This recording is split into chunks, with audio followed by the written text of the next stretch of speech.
Hello Banaras, एक और दिन ने दी है दस्तक, जिसकी आगोश में उम्मीदों का दामन थामे हम आ पहुंचे हैं आपके बिल्कुल पास। सच कितना अच्छा लगता है आपसे मिलना, बातें करना। बनारस कहने सुनने के इस सफर में एक बात तो पक्की है, और वो है हमारी यारी।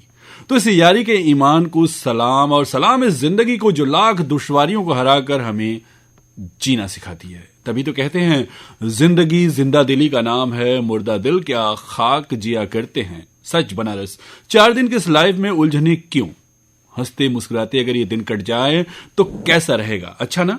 तो छोड़ दीजिए कस्में, वादे, प्यार, वफा जैसे बड़े बड़े राहों में पड़े अड़चनों को, और एक सीधा और सिंपल रास्ता चुनिए जो आपको आपके मंजिल तक पहुंचा दे। ये सब कुछ हो सकता है तब जब आप सुनेंगे अपने दिल की आवाज, क्योंकि ये दिल की आवाज आपको राइट वे की तरफ ले जाता है। ठीक वैसे जैसे मैं कमलेश लेकर हाजिर हूं आपका morning number 1 show, good morning Banaras. भैया, सोने से भी खरा है दिल बनारस का, जहां लोग आते हैं और बस यहीं के हो जाते हैं। कई रस के मिठास से बना बनारस आज दुनिया का सबसे फेमस प्लेस है। यहाँ सब कुछ है। सुर लय ताल के थाप पर लहराती माँ गंगा यहाँ सबका उद्धार करती है, तो वहीं कण कण में बसे शिव सबके दुख को हर लेते हैं। विद्या का सागर बीएचयू ज्ञान का वो केंद्र है जहां दुनिया को एक नई दिशा मिलती है। इन सब से अलग यहाँ का खान और पान स्वाद का अनोखा मिश्रण है जो सबको अपनी ओर खींच लेता है। आजकल बनारस एक नए कलेवर में दुनिया को रिझा रहा है।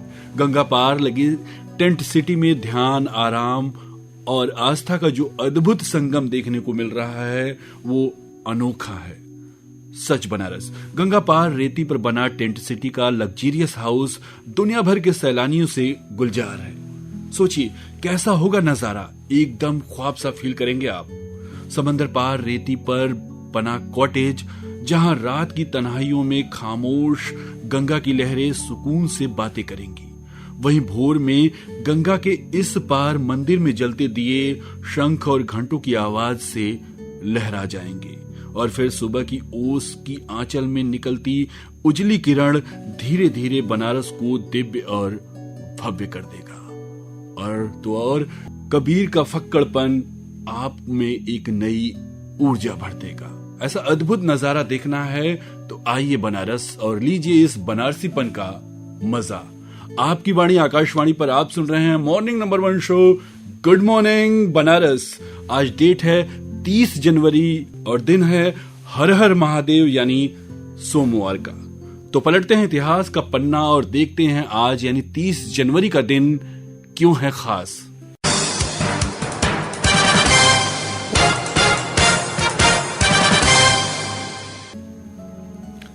बनारस आज का दिन भारतीय इतिहास के सबसे दुखद दिन के तौर पर जाना जाता है। जी हां, बनारस आज ही के दिन यानी 30 जनवरी 1948 को हमारे राष्ट्रपिता महात्मा गांधी, जिन्हें लोग प्यार से बापू कहते हैं, आज ही के दिन उनकी गोली मारकर हत्या कर दी गई थी। नाथूराम गोडसे के 3 गोलियों से शहीद हुए बापू की आज पुण्यतिथि है। इस दिन को भारतवासी महात्मा गांधी स्मृति दिवस, शहीद दिवस, राष्ट्रीय सर्वोदय दिवस, नशा मुक्ति संकल्प शपथ दिवस और कुष्ठ निवारण दिवस के रूप में मनाते हैं।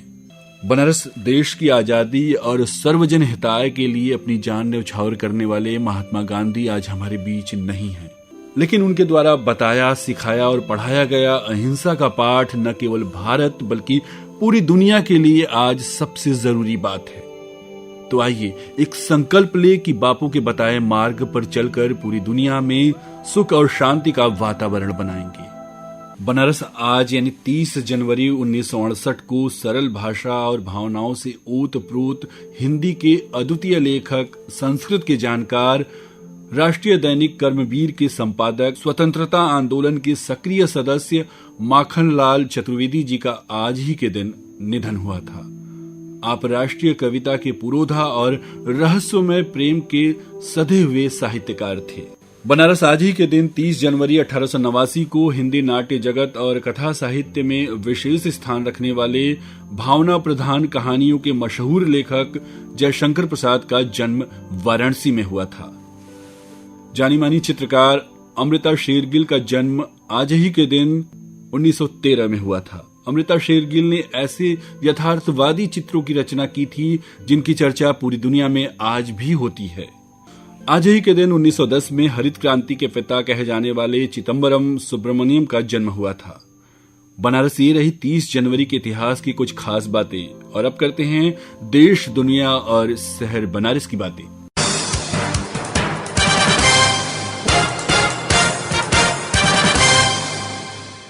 बनारस राष्ट्रपति भवन के मुगल गार्डन का नाम बदल दिया गया है। अब इसे अमृत उद्यान के नाम से जाना जाएगा। दरअसल राष्ट्रपति भवन का मुगल गार्डन अपनी सुंदरता के लिए काफी चर्चित है। इसे देखने के लिए हर साल लाखों पर्यटक आते हैं। यहाँ पर 138 तरह के गुलाब, 10,000 से ज्यादा ट्यूलिप बल्ब और 70 अलग अलग प्रजातियों के लगभग 5,000 मौसमी फूलों की प्रजातियां हैं। इस गार्डन को देश के पहले राष्ट्रपति डॉक्टर राजेंद्र प्रसाद ने आम लोगों के लिए खुलवाया था। तब से आज तक हर साल 31 जनवरी को इसे आम जनता के लिए खोल दिया जाता है। 15 एकड़ में फैले इस गार्डन का निर्माण ब्रिटिश शासन के दौरान किया गया था। कहावत है कि मुगल गार्डन देश के राष्ट्रपति भवन की आत्मा है। मुगल गार्डन का एक हिस्सा खास गुलाब के किस्मों के लिए जाना जाता है। अंग्रेजी वास्तुकार सर एडवर्ड लुटियंस द्वारा राष्ट्रपति भवन और मुगल गार्डन को डिजाइन किया गया था। राष्ट्रपति की deputy press secretary Navika Gupta ने जानकारी देते हुए बताया कि मुगल गार्डन में आने वाले लोगों की सुविधा के लिए सभी पौधों के पास QR कोड लगाया जाएगा। इसके साथ ही एक और बदलाव किया गया है, जिसके मुताबिक हर रोज यहाँ लगभग 20 प्रोफेशनल गाइड के तौर पर काम करेंगे, जो यहाँ आने वाले लोगों को पौधे और फूलों से जुड़ी जानकारी दिया करेंगे। आजादी के 75 वर्ष होने पर देश आजादी का अमृत महोत्सव मना रहा है। इस कड़ी में राष्ट्रपति ने राष्ट्रपति भवन के गार्डन को एक नाम दिया है, जो कि है अमृत उद्यान। बता दें कि राष्ट्रपति भवन का अमृत उद्यान 31 जनवरी से आम लोगों के लिए खोल दिया जाएगा, जहां 26 मार्च 2023 तक उद्यान उत्सव 2023 का आयोजन किया जाएगा, जिसमें देश भर के पर्यटक पहुंचेंगे। इस दौरान गार्डन सभी सोमवार और होली वाले दिन बंद रहेगा। यह गार्डन कई हिस्सों में बटा है। इसमें रोज गार्डन के साथ ही biodiversity park, herbal garden, butterfly music fountain, sunken garden, cactus garden, nutrition garden और बायोफ्यूल पार्क भी है, जहां लोग सैर करते हुए तरह तरह के फूलों को देख सकते हैं। अब इन सभी गार्डन्स को एक ही नाम से जाना जाएगा और वो है अमृत उद्यान।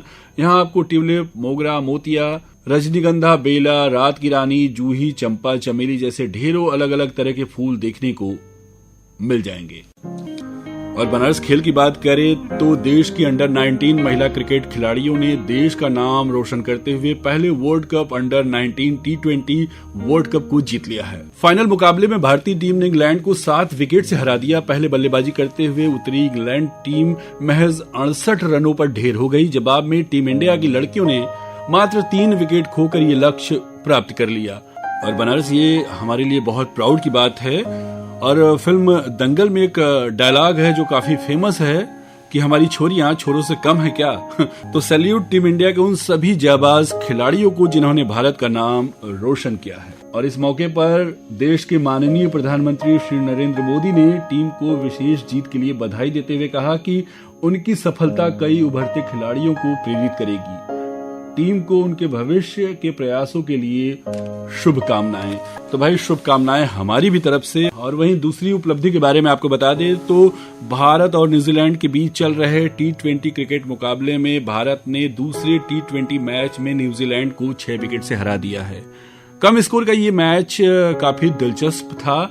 न्यूजीलैंड की टीम 20 ओवरों में मात्र 99 रन ही बना सकी, लेकिन 100 रन के आंकड़े को छूने के लिए भारत के भी पसीने छूट गए। लेकिन भैया सूर्या और पांड्या भाई ने जोरदार बैटिंग कर भारत को 20वें ओवर में जीत दिला दी। और बनारस आपको बता दें कि G20 देशों के सम्मेलन में आने वाले प्रतिनिधियों के लिए सुगम आवागमन के मद्देनजर पीडब्ल्यूडी ने सिगरा से गुरुधाम चौराहे तक 4 लेन सड़क का प्रस्ताव बनाया है। इसके तहत सिगरा रथ यात्रा कामाख्या भेलूपुर पानी टंकी होते हुए जवाहर नगर और एक खास चौराहा से गुरुधाम चौराहा तक सड़क चौड़ी होगी। 3.5 किलोमीटर लंबी सड़क निर्माण पर लगभग 400 करोड़ की लागत आएगी। और बनारस आपको बता दें कि वाराणसी में जच्चा बच्चा की निगरानी अब एक एप्लीकेशन के माध्यम से की जाएगी। स्वास्थ्य विभाग ने मात्र ऐप तैयार किया है। इसमें प्रत्येक केंद्र पर हुए प्रसव, गर्भवती की पिछली सेहत की स्थिति अपलोड होगी। इसके साथ ही कम वजन और खून की कमी वाले बच्चों का भी रिकॉर्ड रखा जाएगा। और बनारस आप तो जानते हैं कि G20 का प्रतिनिधित्व भारत कर रहा है और सबसे अहम बात यह है कि ये सम्मेलन भगवान शिव की नगरी और माननीय प्रधानमंत्री नरेंद्र मोदी के संसदीय क्षेत्र वाराणसी में होने जा रहा है और इसकी तैयारी वाराणसी ने शुरू कर दी है। विकास स्तर की बैठक में दुनिया के 20 विकासशील देशों के विकास मंत्री और G20 के प्रतिनिधि वाराणसी में शामिल होंगे।